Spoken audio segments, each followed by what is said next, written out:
Hello बच्चों, आपका बहुत बहुत स्वागत है हमारे इस वीडियो में। आज हम लोग बात करेंगे लेंस की क्षमता यानी पावर ऑफ लेंस की क्या होता है। ठीक है, देखिए उत्तल व अवतल लेंस प्रकाश किरणों को मोड़ते हैं। देखिए हम लोग ने अभी तक ये देखा है कि जितना हम लोगों ने प्रकाश में लेंस के बारे में पढ़ा, उसमें देखा है कि जो उत्तल लेंस होता है, अवतल लेंस होता है, वो प्रकाश की किरणों को जो है मोड़ता है। उत्तल लेंस किरणों को फोकस करता है, एक जगह पे मतलब करता है, और जो अवतल लेंस होता है ये किरणों को फैलाता है। ठीक है, जो लेंस प्रकाश किरणों को जितना अधिक मोड़ता है उसकी क्षमता उतनी ही अधिक होती है। अब यहाँ पे कहने का मतलब ये है कि जो भी लेंस है, चाहे वो उत्तल है या अवतल है, या उत्तल का कोई भी लेंस है या अवतल का कोई भी लेंस है, वो जितना अधिक किरणों को मोड़ेगा उतना अधिक उसकी क्षमता होगी। ठीक है, कम फोकस दूरी वाला लेंस अधिक फोकस दूरी वाले लेंस की तुलना में किरणों को अधिक मोड़ता है। अब यहाँ पे कहना चाह रहे हैं कि जिस लेंस की फोकस दूरी अधिक होगी उस लेंस में जो क्षमता है वो कम होगी, और जिस लेंस की फोकस दूरी कम होगी उसकी जो लेंस की क्षमता होगी वो अधिक होगी। ठीक है, इसी कारण फोकस दूरी कम होने से लेंस की क्षमता बढ़ जाती है। ठीक, जो फोकस दूरी होती है वो अगर लेंस की कम है तो क्षमता बढ़ जाएगी, और अधिक होने से लेंस की क्षमता घट जाती है। ठीक है, और लेंस की क्षमता का जो मात्रक है, इसका मात्रक डायोप्टर होता है। ठीक, किसी लेंस की क्षमता को P से हम लोग डिनोट करेंगे। किसी लेंस की क्षमता उसकी फोकस दूरी के प्रतिलोम के बराबर होती है। ठीक है, मतलब 1/f क्या है, ये प्रतिलोम है, उल्टा लिखा हुआ है। ठीक है, व्युत्क्रम के बराबर होती है।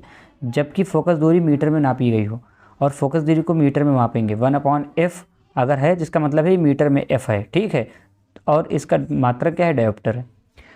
कहने का मतलब ये है कि जो किसी लेंस की क्षमता होती है उसकी जो फोकस दूरी होती है वो हमेशा प्रतिलोम में हम लोग नापते हैं। फोकस दूरी अगर अधिक होगी तो क्षमता कम होगी, फोकस दूरी कम होगी क्षमता अधिक होगी। ये उल्टा रिलेशन होता है इनका। ठीक है, यदि फोकस दूरी को सेंटीमीटर में नापा जाए, अगर जैसे यहाँ पे मीटर में नापा गया है, अगर फोकस दूरी को सेंटीमीटर में नापें तो 100/f होगा फिर। ठीक है, डायोप्टर इसका मात्रक ही है।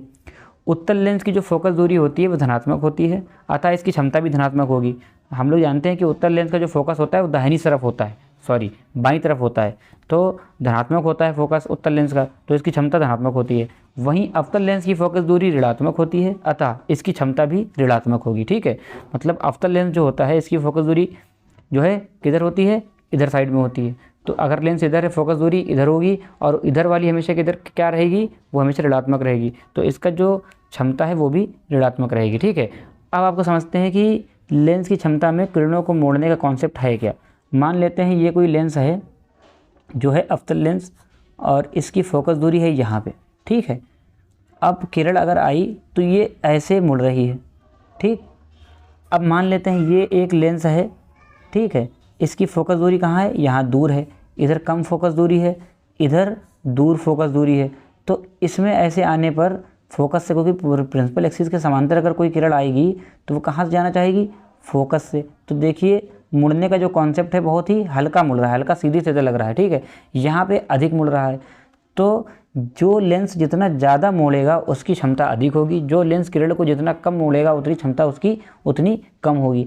तो कम फोकस दूरी में ज़्यादा मोड़ना पड़ेगा किरण को। ठीक है, और ज़्यादा फोकस दूरी में ज़्यादा नहीं मोड़ना पड़ेगा, अतः जो भी लेंस की फोकस दूरी अधिक होएगी उसकी क्षमता कम होगी, और जिस लेंस की फोकस दूरी जितनी कम होगी उसकी क्षमता उसकी ज़्यादा होगी। ठीक है, अब आपको ये चीज़ समझ में आ गई है। आपको नोट्स बिल्कुल आपको दिख रहे हैं, आप लिख लीजिए, समझ लीजिए, आपको याद करने में कोई दिक्कत नहीं होगी, बहुत सरल है ये। ठीक है, बस इतना याद रखना कि अगर मीटर में है तो P = 1/f है, अगर सेंटीमीटर में तो 100/f है। ठीक है, अब आपको हम बताते हैं कि इसके ऊपर कभी कभी कुछ क्वेश्चन पूछ लिए जाते हैं कि किसी लेंस की, मतलब मान लो किसी लेंस है, उसकी जो है फोकस दूरी जो है दी गई है 2 मीटर, इसकी क्षमता बताइए, P बताइए।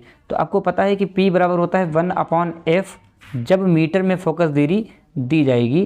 किसी लेंस की फोकस दूरी अगर दी गई है f मीटर में तो हम फार्मूला लगाएंगे P = 1/f।